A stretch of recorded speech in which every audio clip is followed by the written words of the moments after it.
안녕하세요. 안녕하세요. 안녕하세요. 어업회사 법인 주식회사 바다품의 정희진입니다. 대표님 소개 잠깐 부탁드립니다. 바오밥 유황비료를 생산하고 있는 주식회사 코코스토리의 김상덕입니다.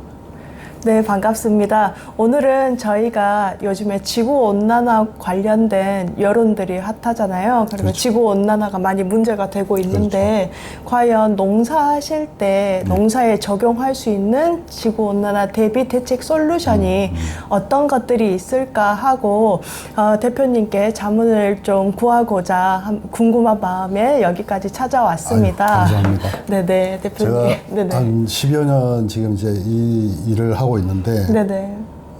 최근에 들어서 이제 작년 같은 경우에 기후 변화의 피해를 가장 많이 입은 해 중에 하나일 거예요. 네네. 그래서 뭐 특히 과수농가들 냉해 피해라든가 네. 또는 이제 병해충의 증가라든가 이런 부분들이 극심했던 기간이었거든요. 네네. 그래서 10여 년 지켜보면서 느끼는 게 뭐냐면 네. 우리 농가들이 농사를 잘 지으려고 하시는 건 좋은데 너무 결과물, 예를 들어서 사과면 사과, 포도면 포도, 그 결과물에만 너무 집중을 하다 보니까 나무가 갖고 있는 어떤 저항성이라든가 네. 또 버텨내는 힘 이런 것들을 너무 무시하고 계시는 것 같아요. 아, 그러시군요. 네. 지금과 같이 지구 온난화가 작년 같은 때 가장 피크였다고 말씀을 그렇죠. 하시는데 이제 또 이게 계속 더해면 더했지 지구 온난화가 이제 줄어들거나 뭐 그대로 유지되거나 그럴 것 같은 분위기는 아니거든요. 갈수록 더 심해지겠죠. 네네. 그러면은 기존에 농사하시는 방법들이 이제 조금씩 대표님 말씀대로 그런 것들이 이제 경도나 당도 뭐 그런 거에만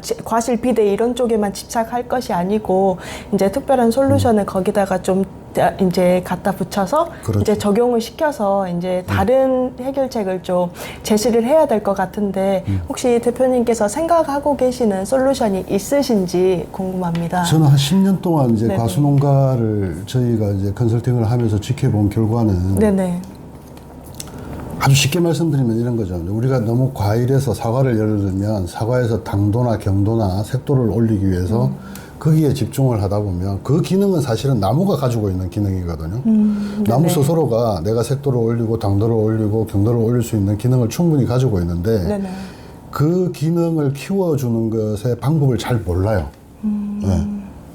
오히려 그 시기쯤 돼서 수확기가 다 돼가지고 당도나 경도나 색도를 빨리 올리고 그렇게 시장에서 좋은 가격을 받기 위해서 네네. 이렇게 노력들을 하시는데 네네.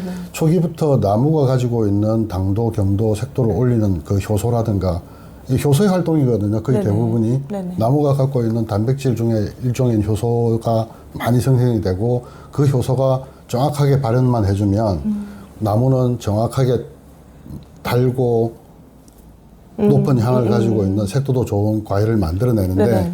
우리가 너무 이제 그 부분 세부적인 어떤 색도, 당도, 경도에만 투자를 하다 보니까 정작 나무가 갖고 있는 기능을 또 무시하는 거죠. 그 또 하나는 이제 그렇게 무시된 정도에서 과일만 그런 것이 아니고 네네. 작년 우리가 수년 동안 겪어온 기후변화에서 제일 문제가 되는 게 냉해 피해잖아요. 네, 맞아요. 그 냉해에도 네네. 보면 우리 인간도 날씨가 추워졌을 때 바깥에 가서 놀아라 그러면 어떤 사람은 1시간을 놀아도 문제가 없고 어떤 사람은 10분도 못 놀아요. 그것처럼 나무도 네네. 저항성이 뛰어나지면 그것을 버텨내거든요. 그래서 저희 농가들 사과 농사 하시는 분들이 대부분 보면 꽃냉해가 오더라도 그렇게 피해가 많이 크지는 않아요. 부분적인 피해는 있지만 전반적으로 막 다 그렇게 피해를 입거나 그러지는 않아요. 또 네네. 작년도에 보면 탄저병 때문에 사과 수확을 거의 못 하신 분도 많아요. 근데 이제 그것도 나무가 갖고 있는 저항 효소만 충분히 발현된다 그러면 외부에서 방제를 했을 때 방제 효과가 상승이 되는 거죠. 그래서 쉽게 탄저에 감염되거나 이러지 않는다는 거죠. 그래서 세력이 약한 놈 위주로 이제 걸리는 부분이고 그래서 이 부분을 나무의 어떤 본성을 좀 우리가 키워주는 방식으로 가면 기후변화기를 좀 쉽게 네네. 벗어날 수 있겠다 그런 생각을 하고 있습니다. 아, 그러시군요. 네. 그러면 방금 말씀하셨던 그 나무의 본성, 그 나무가 가지고 있는 효소, 내성을 그렇게 높일 수 있는 방법을 그럼 대표님께서는 지금 황과 해조류를 접목한 제품을 가지고 계시는데 예, 예. 혹시 그 부분에 이런 제품들이 도움이 될 수가 있을까요? 예, 네네. 충분히 도움이 된다고 보고 네네. 특히나 이제 유황은 작물 체내로 들어갔을 때 영양 흡수력을 도와주면서 네네. 작물 체내에서 효소를 생성하거든요. 네네. 그 효소라는 것이 우리가 이제 생각하면 뭐 효소가 뭘까 뭐 이렇게 아주 단편적으로 효소 좋은 거라는 건 알아라고 생각하시는데 네네. 사실 사람이나 식물이나 이 효소가 없으면 생명체를 유지를 할 수가 없어요. 쉽게 말하면 우리 질병, 나무에서도 마찬가지 질병이라든가 나무의 수명이라든가 이런 것들이 효소가 어느 만큼 충분히 공급되느냐에 따라서 질병에도 강해지고 또 아까 말씀드린 추위에도 강해지고 또 너무 더웠을 때도 버틸 수 있는 힘, 또 이제 가뭄이나 장마가 오더라도 과습이나 혹은 이 가뭄으로 인한 저섭으로 인한 피해도 충분히 버텨내는 힘이 있습니다.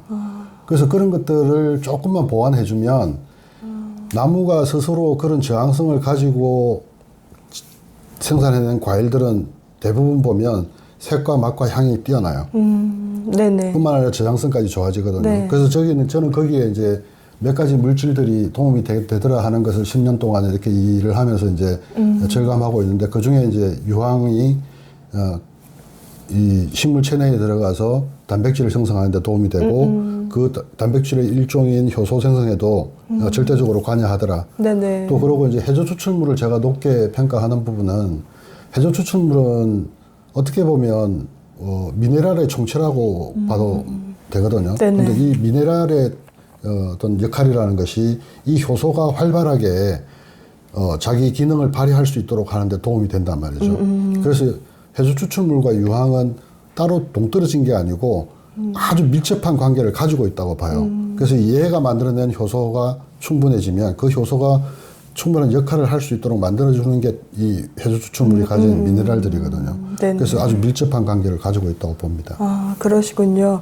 그럼 장마, 과습, 예. 그럴